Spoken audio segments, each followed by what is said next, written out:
Podcast.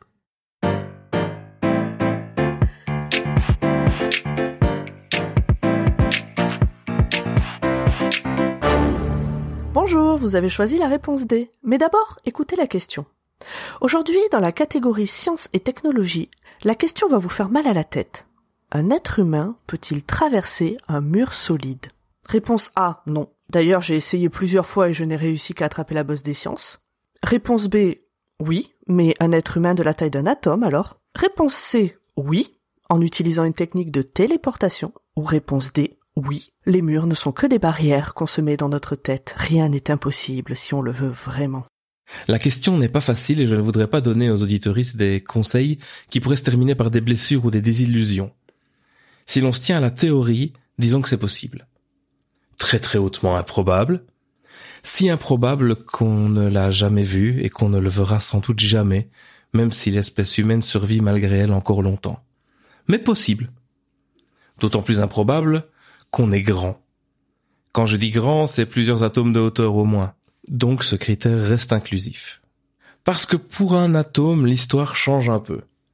Non, je ne vais pas te parler de téléportation que l'on arrive aujourd'hui à réaliser uniquement avec de l'information et pas avec de la matière. On va bien rester dans le cadre d'une particule réelle qui traverse une barrière solide. C'est ce qu'on appelle l'effet tunnel. Comme si notre particule empruntait un tunnel imaginaire et ressortait au contraire de Lady Di de l'autre côté de l'obstacle. Alors ça ne nous dit pas comment c'est possible cette histoire. Pour comprendre l'effet tunnel, il va falloir ouvrir ce livre un peu mystique, le manuel de physique quantique.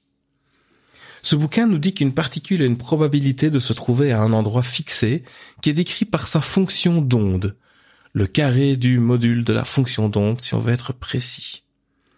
Or cette fonction d'onde satisfait à une équation fondamentale, sans doute une des plus connues de la physique quantique, l'équation de Schrödinger. Oui, la même que pour le chat. La conséquence de cette équation est que la fonction d'onde est une fonction continue, c'est-à-dire qu'elle ne chute pas brutalement à zéro au niveau de la barrière, mais diminue exponentiellement, selon le même concept que les ondes évanescentes dont la profondeur de pénétration diminue avec la fréquence, ce qui a fait rire grincement des générations d'étudiants et étudiantes. Cela signifie que si la barrière est suffisamment fine, notre fonction d'onde ne redescendra pas jusqu'à zéro dans la distance de son épaisseur. Et que donc il existe une probabilité non nulle que la particule soit de l'autre côté de ce fichu mur. La démonstration expérimentale sera réalisée en 1978. Bon, c'est bien, mais à quoi ça sert ? Clairement pas à s'évader de prison. Si la probabilité est faible pour un atome sur une courte distance, pour un corps comme le nôtre, elle est extrêmement négligeable. Mais ça ne fait pas de l'effet tunnel une simple curiosité mathématique pour autant. On lui trouve des applications par exemple en électronique. On va pouvoir par exemple utiliser l'effet tunnel pour réaliser des diodes tunnel, composants qui peuvent être utilisés comme émetteurs laser. Si elles sont encore moins utilisées que les lasers plus classiques, la possibilité de les fabriquer de la même façon qu'un composant standard, donc de façon rapide à grande échelle et pas chère, et leur très faible taille les rend prometteuses pour de très nombreuses applications. On utilise aussi l'effet tunnel dans les mémoires MRAM, les RAM magnétiques, qui remplaceront peut-être nos mémoires flash dans certains microscopes. L'effet tunnel est même nécessaire pour réussir à réaliser des fusions nucléaires. Alors posez donc ce casque, ne vous inquiétez pas trop des cambriolages quantiques, ou alors prenez un chat de garde, mais n'oubliez pas que la matière n'est pas si infranchissable que ça. Bravo, c'était la bonne réponse. Pour aller plus loin sur ce sujet, retrouvez les sources en description.